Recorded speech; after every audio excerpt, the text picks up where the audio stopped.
Assalamualaikum warahmatullahi wabarakatuh.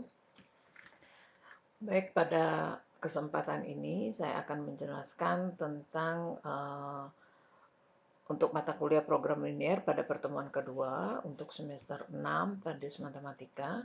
Pada pertemuan kedua ini saya akan menjelaskan tentang sejarah dan pengembangan program linier, kemudian deskripsi dan pengertian program linier, kemudian karakteristik program linier. Baik, sebelum kita melihat sejarahnya dan apa pengertiannya, saya ingatkan dulu. Jadi ini saya tulis persepsi. Sebenarnya program linier ini sudah pernah ditemui di SLTA, jadi sudah dipelajari oleh siswa di setingkat SLTA. Nah, saya beri contoh. Jadi ini hanya untuk mengingatkan kepada semua mahasiswa bahwa dulu pernah menyelesaikan soal-soal program linier. Contohnya begini, seorang petani ikan ingin membuat 12 kolam ikan untuk ikan lele dan ikan gurami. Kolam ikan lele memerlukan lahan 20 meter persegi dan kolam ikan gurami memerlukan lahan 40 meter persegi, satu kolamnya. Sedangkan lahan yang tersedia itu hanya 400 meter persegi.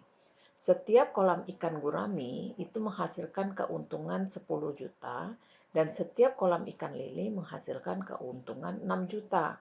Keuntungan maksimum yang bisa diperoleh petani tersebut adalah, nah ini ada pilihan gandanya. Jadi kita ingin mengetahui berapa keuntungan maksimum yang diperoleh petani dengan membuat 12 kolam ikan, yaitu kolam ikan untuk lele dan ikan gurami. Jadi ada 12 kolam dengan lahan yang terbatas yaitu 400 meter persegi, di mana satu kolam ikan lele itu memerlukan 20 meter persegi dan kolam ikan gurami memerlukan 40 meter persegi. Nah, kemudian informasi yang ada tadi itu dimasukkan ke dalam tabel. Jadi bagusnya dimasukkan ke dalam tabel.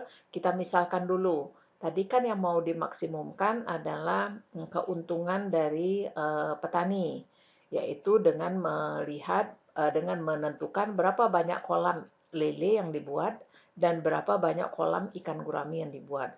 Jadi misalnya banyak kolam ikan lelenya X, banyak kolam ikan guraminya Y. Nah, di deskripsi soal tersebut, jenis kolamnya kan ada dua, yaitu lele dan gurami. Banyak kolam ikan lele disimbolkan sebagai X, kemudian banyak kolam ikan gurami disimbolkan sebagai Y. Jadi dulu waktu di SMA hanya langsung seperti itu dijelaskan. Kemudian lahan untuk kolam ikan lele itu 20 meter persegi dan untuk ikan gurami 40 meter persegi dan lahan yang tersedia 400 meter persegi. Nah, banyak kolam ikan yang mau dibentuk, X dengan Y ini kalau dijumlahkan hasilnya 12, yaitu dia hanya mau membuat 12. Nah, kemudian fungsi maksimumnya itu tergantung untungnya tadi. Karena X itu kolam lele, tadi dikatakan bahwa kolam ikan lele itu menghasilkan keuntungan 6 juta, sedangkan ikan gurami kolamnya itu menghasilkan 10 juta. Jadi X-nya itu 6 juta ditambah 10 juta. Ini adalah disebut dengan fungsi tujuan, ya, fungsi tujuan. Nah, dari tabel di atas dapat kita bentuk sistem ketidaksamaannya. Nah, ini ke bawah bacanya 20X ditambah 40Y. Di sini lahannya kan disediakan 400, jadi tidak boleh lebih dari 400. Kalau kurang dari 400 boleh. Berarti pertidaksamaan yang digunakan adalah kecil sama dengan 400. Kenapa bukan besar sama dari 400? Karena kalau besar dari 400, lahan yang tersedia kan hanya 400. Jadi boleh kurang dari 400 atau sama dengan 400. Jadi kalau sama dengan 400 lahannya habis gitu. Nah, kemudian yang mau dibentuk itu 12 kolam, paling banyak 12 kolam. Sehingga juga ini menggunakan X tambah Y kecil sama dengan 12. Kemudian karena kolam ikan ini berbentuk sebuah produk, maka dia haruslah bernilai positif. Jadi X besar sama dengan 0, Y besar sama dengan 0. Jadi kalau sama dengan 0 artinya kolam ikan lele tidak dibuat begitu ya.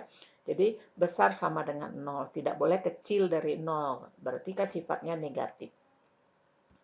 Nah, kemudian kita lihat setelah kita punya tadi pertidaksamaannya, yaitu 20x tambah 40y kecil sama dengan 400 ini dikecilkan menjadi x tambah 2y kecil sama dengan 20. Ini digambarkan grafiknya ya. Jadi garis ya, ini sebuah garis. Kemudian tanda kecil sama ini akan menentukan daerah arsirnya. X tambah Y kecil sama dengan 12, X tambah Y sama dengan 12-nya berupa garis ya. Nah, yang X tambah Y sama dengan 12 itu ini garisnya. Nih, yang 12 ini itu garis untuk X tambah Y sama dengan 12. Nah, kemudian yang X tambah 2Y kecil sama dengan 20 itu garisnya adalah yang ini. Ini ya, yang ini yang saya tunjuk. Nih. Nah, kemudian diarsir. Nah, arsirannya itu ini ada triknya, yaitu jika koefisien Y-nya positif, tadi positif semua, dan tandanya kecil dari, maka daerah HP berada di bawah garis. Tadi kan tandanya Y-nya positif, dan tanda X kecil sama, berarti di bawah garis. Maka inilah daerah himpunan penyelesaiannya. Maka yang seperti ini nanti akan dipelajari dan akan dibahas oleh masing-masing kelompok ya. Jadi ini ada yang akan membahasnya. Mengapa bisa begini? Mengapa ini yang menjadi daerah penyelesaiannya? Nanti akan dibahas. Nah, kemudian untuk mendapatkan penjualan maksimum, salah satu caranya dapat dengan menggunakan titik uji pada titik sudut daerah himpunan penyelesaian. Lalu masukkan ke fungsi tujuannya. Nah, ini fungsi tujuannya tadi 6 juta X ditambah 10 juta Y. Tapi dibuatkan 6X tambah 10Y di dalam jutaan. Nah, mana yang disebut dengan titik uji? Saya kembali ke sini. Titik uji adalah titik yang terkena daerah arsir. Jadi ini 0,0, ini 0,10, ini 4,8, yang ini 12,0. Dari mana titik 4,8? 4,8 itu adalah titik potong antara dua garis ini. Nah, bagaimana cara mendapatkannya? Ya bisa dieliminasi, macam-macam cara untuk mendapatkan titik 4,8 ini.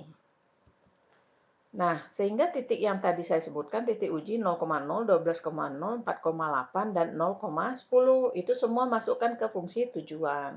Setelah dimasukkan ke dalam fungsi tujuan, misalnya 0,06 X berarti X-nya diganti 0, 10Y berarti Y-nya diganti 0, hasilnya 0. 12,0 berarti X-nya diganti 12, 6 kali 12, dan Y-nya diganti 0, berarti 72. 4,8 begitu juga, 6 kali 4 ditambah 10 kali 8, dapat 104. Kemudian 0,10, X-nya diganti 0, 6 kali 0, 10 kali 10, 100. Nah, karena kita mau mencari maksimum, berarti di antara 4 nilai ini, 0, 7, 2, 104, dan 100, kita pilih yang mana yang maksimum, yaitu 104.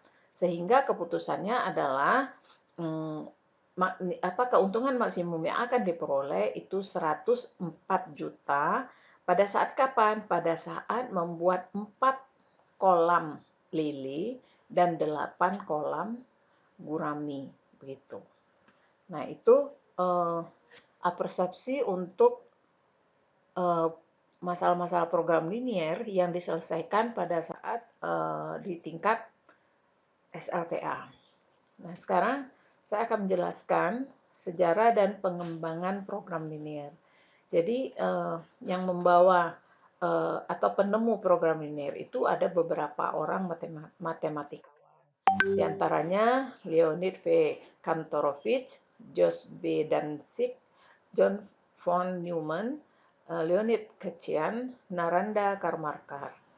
Nah, pada tahun 1939, Leonid V. Kantorovich ini harus menyelesaikan masalah mengefisienkan biaya produksi dan pemakaian bahan baku, tetapi produksinya tetap maksimal. Jadi beliau ini adalah seorang ekonom, ya, matematikawan juga. Dia dihadapkan dengan masalah ini.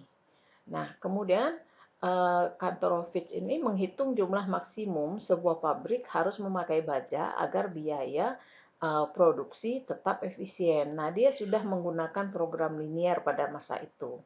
Kemudian disambung dengan pada tahun 1947, yaitu pada masa Perang Dunia Kedua, Jos B. Danzig menggunakan program linier untuk menemukan strategi yang paling optimal dalam usaha memimpin perang. Kemudian dilanjutkan dengan beberapa matematikawan lainnya mengembangkan program linier untuk masalah-masalah yang lebih rumit pada tahun-tahun berikutnya sampai ditemukannya metode grafik. Jadi menurut Jos B. Danzig ini yang sering disebut dengan Bapak Linear Programming di dalam bukunya Linear Programming and Extension, itu menyebutkan bahwa ide daripada program linear ini berasal dari ahli matematika Rusia, yaitu bernama ini Leonid V. Kantorowicz. Jadi ini berasal dari Rusia. Beliau ini menerbitkan sebuah karangan dengan judul Mathematical Methods in the Organization and Planning of Production ya. Jadi dia masalah ekonomi waktu itu. Kemudian ide ini tidak bisa berkembang ternyata. Ternyata dunia barat memanfaatkan ide ini selanjutnya. Kemudian pada tahun 1947, ya ini Jos B. Danzig ini yang menggunakannya di dalam usaha memimpin perang. Jadi begitu. Itu sejarahnya. Kemudian banyak matematikawan yang akhirnya mengembangkan program linier ini dengan berbagai metode, tidak terbatas hanya metode grafik saja. Sebenarnya metode simplex itu sudah ditemukan oleh Jos B. Danzig ini. Ya. Kemudian apa itu deskripsi dan pengertian program linier? Nah, pengertian program linier ini banyak sekali. Jadi bisa saya rangkum beberapa di antaranya. Program linier ini biasa juga disebut orang dengan riset operasi. Jadi banyak pengertian yang bisa kita rangkum. Secara umum itu program linier ini digunakan untuk menyelesaikan masalah-masalah khusus mengenai optimasi. Optimasi itu memaksimalkan dan meminimumkan, tetapi hanya terbatas pada masalah-masalah yang dapat diubah menjadi fungsi linier. Nah, jadi ini menjadi catatan hanya terbatas pada masalah yang dapat diubah menjadi fungsi linier. Jadi kalau fungsi kuadrat tidak bisa menggunakan program ini. Kemudian secara khusus itu program linier merupakan suatu persoalan untuk menentukan besarnya masing-masing. Jadi program linier merupakan suatu persoalan untuk menentukan besarnya masing-masing nilai variabel. Sehingga nilai fungsi tujuan atau fungsi objektif yang linier itu menjadi optimum dengan memperhatikan adanya kendala yang ada, yaitu kendala yang harus dinyatakan dalam bentuk ketidaksamaan linier. Nah, kemudian secara harfiah atau secara mendasar itu program linier adalah sebuah metode optimasi untuk menentukan nilai optimum. Nilai optimum itu bisa nilai maksimum, bisa nilai minimum dari sebuah fungsi tujuan. Dari sebuah fungsi tujuan yang linier. Jadi fungsi tujuannya harus linier. Seperti yang tadi pada contoh 6 juta X dan 10 juta Y. Itu kan fungsi tujuan. Fungsi tujuannya harus linier pada kondisi pembatasan-pembatasan tertentu. Yang mana yang disebut pembatasan? Pembatasan itu bisa juga disebut kendala, yang seperti tadi misalnya X besar sama dengan 0, Y besar sama dengan 0, X tambah Y kecil sama dengan 12, itu maksudnya adalah kendala-kendala atau pembatas-pembatas. Kemudian program linier itu merupakan metode matematika dalam mengalokasikan sumber daya yang terbatas. Jadi ada pembatasan-pembatasan tadi, itu merupakan sumber daya yang terbatas untuk mencapai tujuan. Seperti tujuannya apa? Memaksimumkan keuntungan misalnya, atau meminimumkan biaya. Jadi masalah-masalah yang membicarakan tentang memaksimumkan keuntungan, meminimumkan biaya, itu biasanya adalah masalah program linier. Penggunaan program linier itu banyak digunakan pada berbagai bidang, misalnya bidang militer, bidang ekonomi perusahaan yang sifatnya mikro, itu maksudnya sifatnya mikro itu terbatas hanya pada perusahaan itu sendiri, sebagai alat manajemen, ya untuk menentukan misalnya berapa banyak karyawan yang dibutuhkan, bidang perencanaan pembangunan ekonomi nasional yang makro, jadi nasional ya, makanya dia bersifat makro. Misalnya di dalam penentuan alokasi investasi, peningkatan penerimaan devisa, dan lain-lain masalah-masalah yang bisa digunakan program linier untuk menyelesaikan masalah tersebut atau mencari solusinya. Nah, saya rangkum beberapa catatan penting mengenai program linier, yaitu pertama, beberapa keputusan masalah yang penting dapat diformulasikan sebagai masalah program linier. Ya. Kemudian metode perhitungannya dapat menggunakan komputer untuk menyelesaikan masalah program linier yang memiliki ribuan variabel. Jadi kalau misalnya tidak hanya X dan Y, tetapi banyak sekali variabelnya dan memuat ratusan pembatas atau ratusan kendala, itu bisa menggunakan komputer. Asalkan dia linier ya. Secara praktik, itu tidak memungkinkan untuk menyelesaikan masalah pemrograman yang tidak linier dan mempunyai beberapa variabel dan pembatas. Jadi kata kuncinya tidak linier itu tidak memungkinkan untuk menyelesaikan masalahnya. Pada masalah program linier itu dipilih nilai-nilai non-negatif dari variabel-variabel yang akan dimaksimumkan atau diminimumkan. Jadi dipilih nilai-nilai non-negatif. Jadi nilainya harus positif. Jadi nilai variabelnya harus positif yang mau dimaksimumkan atau diminimumkan, yaitu pada fungsi tujuan ya. Yaitu sebuah fungsi tujuan yang linier dengan satu atau lebih pembatas berupa persamaan atau persamaan linier. Jadi pembatasnya berupa persamaan atau persamaan linier. Jadi persamaan boleh, persamaan linier boleh, campuran boleh. Itu pembatasnya. Sedangkan variabel-variabel yang akan dimaksimumkan atau diminimumkan itu nilainya harus non-negatif. Nah, itu mungkin catatan yang penting. Nah, karakteristik program linier. Program linier ini memiliki sifat-sifat sebagai berikut, yaitu proporsionalitas, aditivitas, divisibilitas, dan kepastian. Sifat-sifat ini harus dimiliki. Jadi 4 ini harus dimiliki oleh suatu permasalahan yang akan dipecahkan menggunakan program linier. Jadi kita kalau melihat sebuah permasalahan yang mau kita pecahkan menggunakan program linier, maka sifat-sifat ini harus dimiliki oleh permasalahan tersebut. Karena sifat-sifat ini yang akan menunjukkan sifat linearitas suatu kasus tersebut. Nah, saya jelaskan, sifat proporsionalitas itu dipenuhi jika kontribusi setiap variabel pada fungsi tujuan, ingat ya variabel itu yang tadi X, Y, jadi kontribusi setiap variabel pada fungsi tujuan itu tadi juga saya sudah jelaskan, atau penggunaan sumber daya yang membatasi, itu proporsional terhadap level nilai variabel. Ya, jadi semuanya itu harus proporsional terhadap level nilai variabel. Misalnya harga per unit produksi itu sama saja. Jadi harga per unit produksi itu sama saja berapapun jumlah yang dibeli gitu. Jadi harganya sama saja berapapun jumlah yang dibeli. Maka sifat proporsionalitas itu dipenuhi. Nah, dengan kata lain, jika pembelian dalam jumlah besar mendapatkan diskon, maka sifat proporsional ini tidak dipenuhi. Ya, jadi jika penggunaan sumber daya per unitnya itu misalnya tergantung dari jumlah yang diproduksi, maka sifat proporsionalitas ini tidak dipenuhi. Jadi tidak bisa digunakan program linier pada masalah-masalah tersebut. Itu.